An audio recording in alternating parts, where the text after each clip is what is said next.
your girl Asura, and today we are doing this nice rosy soft cut crease look with this nice pink lip. I get so many questions in my DMs about contouring and highlighting. I decided to kill two birds with one stone, and I've split this video into part one, which is this video that you're watching right now, is going to be on the cut crease look on my eyes, and part two is going to be on my full coverage foundation look complete with contour and highlight. You're welcome. You will find the link for video number 2 in the description box down below, so take your time and slide on down there when you're ready. And without further ado, let's get right into part 1 and let me show you how I got this soft rosy cut crease. First things first, we're going to grab our Milani eyeshadow primer in the color 01 Nude, and I'm just going to prime my lids. Now usually I use my concealer and base my lids, but because it's a cut crease and I'm going to use the concealer to cut my crease anyway, I'm not going to do that. Instead, I'm going to grab my HD Flawless Setting Powder, and I'm just going to set the primer on my lids. Next, I'm going to go into my 23 Perfect Matte Eyeshadow Palette, and I'm going to grab this nice little warm brown, and I'm going to blend that into my crease and slightly above it, just for a nice little transition color.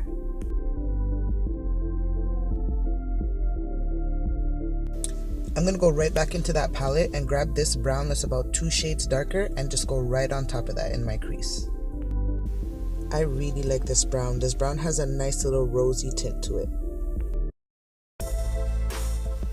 Now to cut my creases, I'm going to grab my la.girl Pro Concealer in the color Toffee and my flat-headed angle brush, and I'm just going to follow the natural line of my crease or my lid, if you want to, I don't know what you call it. But I'm not going to take the concealer out all the way to the ends of my lid. I'm just going to stop a little bit after the middle.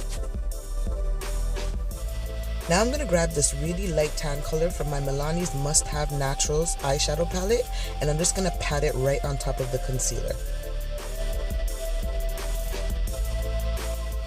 Now I'm going to go back into my Perfect 23 Matte Eyeshadow Palette, and I'm just going to grab this deep brown, and I'm just going to add those to the outer corners of my eyelids only.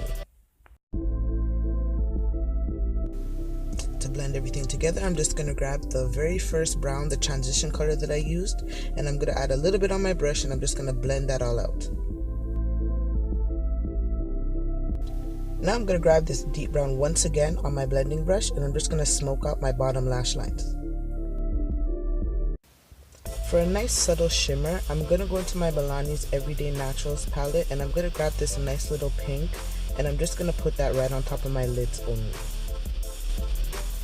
And of course, we're going to grab our blending brush once again and just blend out any harsh lines. To highlight my tear ducts, I'm just going to go into my Pro eyeshadow palette from Style Essentials and grab this nice bright shimmery pink.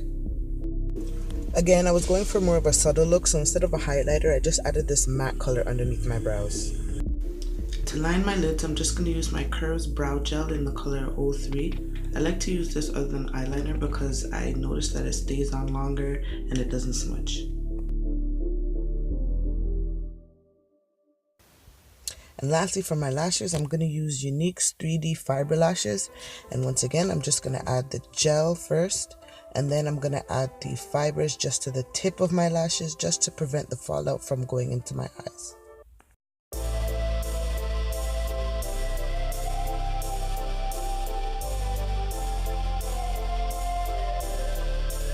Now if you want to see me go from this to this, then look in the description box down below. I'll leave a link to my full coverage foundation routine complete with contour and highlight. Do remember there will be videos up every Wednesday, so to make sure you don't miss it, like, subscribe, and of course, share the love.